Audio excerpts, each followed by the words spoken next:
साल 2018 की बात है। बिहार के एक छोटे से कस्बे के बाहर एक पुरानी और वर्षों से बंद पड़ी हवेली थी, जिसे लोग छोड़ी हुई कोठी के नाम से जानते थे। उस हवेली के बारे में तरह तरह की कहानियां प्रचलित थी। कहा जाता था कि कई दशक पहले वहां रहने वाला एक संपन्न परिवार एक रहस्यमयी घटना के बाद अचानक गायब हो गया था और उसके बाद से उस हवेली में कभी कोई स्थायी रूप से नहीं रह पाया। अधिकांश लोग इन बातों को अंधविश्वास मानते थे, लेकिन गांव के बुजुर्गों की आंखों में उस हवेली का नाम सुनते ही जो डर दिखाई देता था, वह किसी भी व्यक्ति को सोचने पर मजबूर कर देता था। उसी समय मैं और मेरे 3 दोस्त रोमांच की तलाश में अक्सर सुनसान और पुराने स्थानों पर जाया करते थे। एक शाम हमने तय किया कि हम उस हवेली को अपनी आंखों से देखेंगे और यह जानेंगे कि आखिर उसके पीछे की सच्चाई क्या है। सूर्यास्त के बाद हम चारों टॉर्च लेकर वहां पहुंचे। हवेली दूर से ही बेहद डरावनी दिखाई दे रही थी। टूटी हुई खिड़कियां, दीवारों पर उगी बेलें, जंग लगा मुख्य द्वार और उसके चारों ओर फैली अजीब सी खामोशी वातावरण को असामान्य बना रही थी। जैसे ही हमने अंदर कदम रखा, ऐसा लगा मानो बाहर की सारी आवाजें अचानक समाप्त हो गई हों। न पक्षियों की चहचहाहट सुनाई दे रही थी और न ही हवा की सामान्य सरसराहट। भीतर प्रवेश करते ही एक बासी और सीलन भरी गंध ने हमारा स्वागत किया। फर्श पर धूल की मोटी परत जमी हुई थी और जगह जगह मकड़ी के जाले लटक रहे थे। शुरू में हम सब हंसते हुए आगे बढ़े और मोबाइल से वीडियो रिकॉर्ड करने लगे, लेकिन कुछ ही मिनटों बाद माहौल बदलने लगा। हवेली के भीतर एक लंबा गलियारा था जिसके दोनों ओर कई कमरे बने हुए थे। जब हम इस गलियारे से गुजर रहे थे, तभी हमें ऐसा महसूस हुआ जैसे किसी कमरे के अंदर कोई धीरे धीरे चल रहा हो। हमने टॉर्च की रोशनी उस दिशा में डाली, लेकिन वहाँ कोई नहीं था। हमने सोचा कि शायद कोई जानवर होगा। कुछ देर बाद हम दूसरी मंजिल पर पहुंचे। वहाँ एक बड़ा कमरा था जिसके बीचों बीच एक पुरानी लकड़ी की कुर्सी रखी हुई थी। आश्चर्य की बात यह थी कि पूरे कमरे में धूल जमी हुई थी, लेकिन उस कुर्सी के आसपास का हिस्सा अपेक्षाकृत साफ था। मेरे एक दोस्त ने मजाक में कहा कि शायद यहाँ कोई अदृश्य मेहमान बैठता होगा। उसकी बात सुनकर हम हंस पड़े, लेकिन उसी क्षण कमरे के बाहर से किसी के धीमे कदमों की आवाज सुनाई दी। हम सब अचानक चुप हो गए। कदमों की वह आवाज कुछ सेकंड तक सुनाई देती रही और फिर बिल्कुल बंद हो गई। हमने बाहर जाकर देखा, लेकिन वहाँ कोई नहीं था। अब हमारे मन में हल्का डर पैदा हो चुका था। रात गहराने लगी थी और हवेली के भीतर अंधेरा और भी घना हो गया था।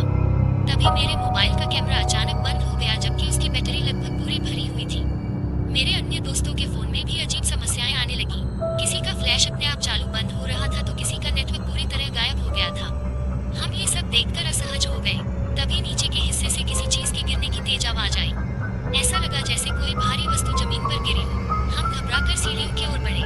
नीचे पहुंचने पर हमने देखा कि एक पुराना फोटो फ्रेम फर्श पर टूटा पड़ा था। हैरानी की बात यह थी कि वह फ्रेम पहले दीवार पर टंगा हुआ था और उसके गिरने का कोई स्पष्ट कारण दिखाई नहीं दे रहा था। जब मैंने टॉर्च की रोशनी उस तस्वीर पर डाली तो उसमें एक परिवार दिखाई दिया, लेकिन तस्वीर का चेहरा वाला हिस्सा किसी ने खुरचकर मिटा दिया था।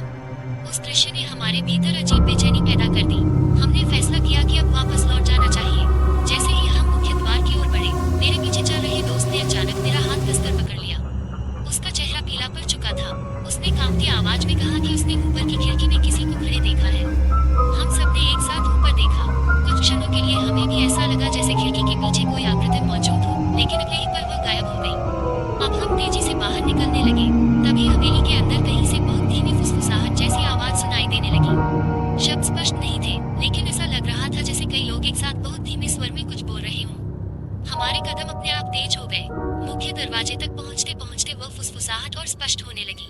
ऐसा महसूस हो रहा था कि आवाज हमारे पीछे पीछे आ रही है। हम दौड़कर हवेली से बाहर निकल आए।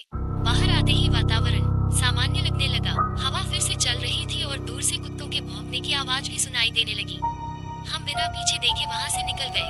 अगले दिन जब हमने रिकॉर्ड की गई वीडियो देखी तो एक अजीब बात सामने आई। कई हिस्सों में ऑडियो पूरी तरह गायब था, जबकि कुछ स्थानों पर ऐसी हल्की फुसफुसाहट रिकॉर्ड हुई थी जिसे हम वहां रहते हुए साफ नहीं सुन पाए थे। सबसे विचित्र दृश्य वह था जिसमें दूसरी मंजिल की खिड़की कुछ सेकंड के लिए दिखाई देती है। वीडियो में ऐसा प्रतीत हो रहा था मानो खिड़की के पीछे कोई धुंधली आकृति खड़ी होकर हमारी ओर देख रही हो। हमने कई बार वीडियो देखा, लेकिन ये समझ नहीं पाए कि वह वास्तव में क्या था। कुछ दिनों बाद हमने उस हवेली के बारे में और जानकारी जुटाई। गांव के एक बुजुर्ग ने बताया कि वर्षों पहले वहां रहने वाले परिवार की मृत्यु नहीं हुई थी, बल्कि वे एक रात अचानक लापता हो गए थे। काफी खोजबीन के बाद भी उनका कोई पता नहीं चला।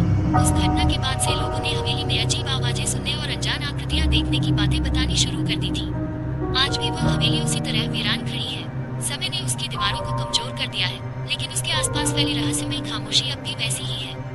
मैं ये दावा नहीं करता कि हमने जो देखा वह कोई अलौकिक घटना थी, लेकिन उस रात जो अनुभव हुआ उसे साधारण संयोग कहकर भी पूरी तरह नहीं समझाया जा सकता।